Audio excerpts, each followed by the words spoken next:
Actually, wala naman talagang masama sa ginawa ng Lakers dito. Puno naman ng kumpiyansa itong si Reeves. Pero kung ating hihimay-himayin, mapapansin mong halos purong ganito lang ang pinatatakbo ng Lakers sa larong ito. Wala rin kasing Anthony Davis at injured and masyado silang nag-rely sa good old pick and roll kahit na check na nung kalaban yung galawan nila. Notice nyo tong tatlong players na hindi involved sa play. Halos hindi sila gumagalaw dyan at kung may galaw man, kaunti lang. Kaya nga itong si Brooks ay nakapagharang dyan kay Reeves kasi mahahabol naman niya si LeBron kung ipapasa man ni Reeves doon. Si Prince, tama lang din na nandyan siya sa corner kasi siya yung corner shooter nila. And itong si D'Lo, may kaunting movement pero andyan lang rin naman siya sa may corner. Wala pong gaanong off-ball movement at dahil naipit nga si Reeves and hindi naman makaatake sa loob, pinilit na lang din niya tong contested na mid-range jumper.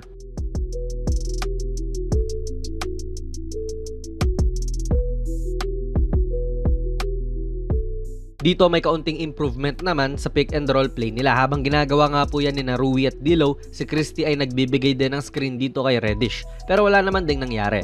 Nagkaroon lang din ng mismatch dito with Jeff Green guarding D'Lo. At maiintindihan mo naman siguro si Russell kung bakit niya ititira to. Currently, nakababa po ang mga kamay ni Green And kayang-kaya naman talagang pumukol sa tres ni D'Lo. Hand down, man down, pero ayun nga, walang flow ang offense and hindi rin naman pumasok.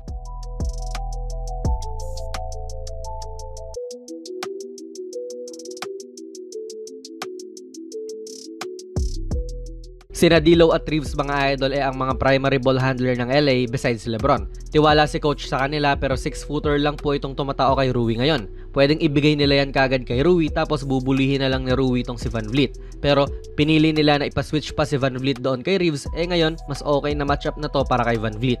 Pwede pa rin naman nila ibigay yung bola kay Hachimura dyan kasi maliit lang ulit yung defender pero tulad nga kanina, walang flow ang opensa and kahit nakaya pa rin naman niyang ipasok yan, contested pa rin yung jumper. Wala kang na-generate na quality shot.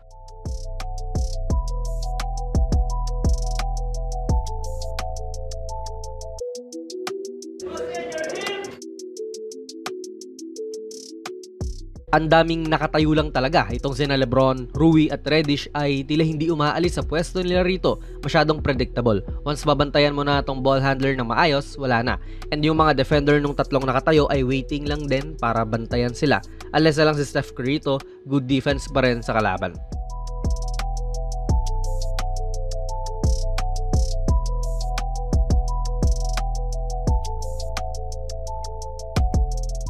Dito rin pick play sabay na depensahan na naman ang ball handler. So dahil walang nangyayari talaga dito sa mga nakatayo sa paligid ng tres, edi wala, kapaan na lang talaga. And yung depensa ay andun pa rin sa kanilang mukha. Hindi nila pinahihirapan yung mga defender.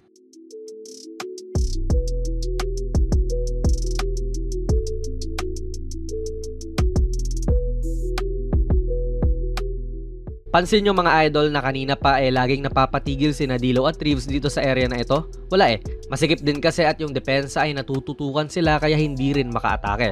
Pero once mabasag nila yan, mas magiging delikado ang opensa nila kahit pa basic lang to na pick and roll. Kasi yun nga, hindi nila mabasag-basag.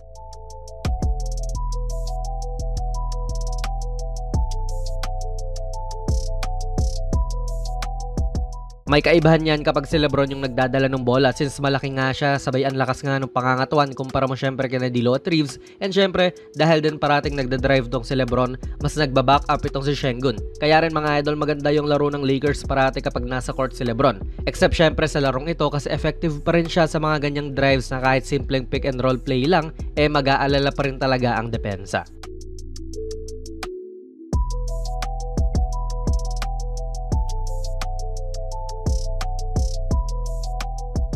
Bihira lang natin to makita this game pero umiba ngayon ang LA at imbes na tumayo lang sila sa may tres, yung isa ay gumalaw. Si Hachimura ay nagcut bigla dito at hindi talaga siya napansin ng tao niya. Nakatutok din kasi doon sa ball handler. So kita nyo, nakapasok sila sa puso ng depensa at nakascore naman.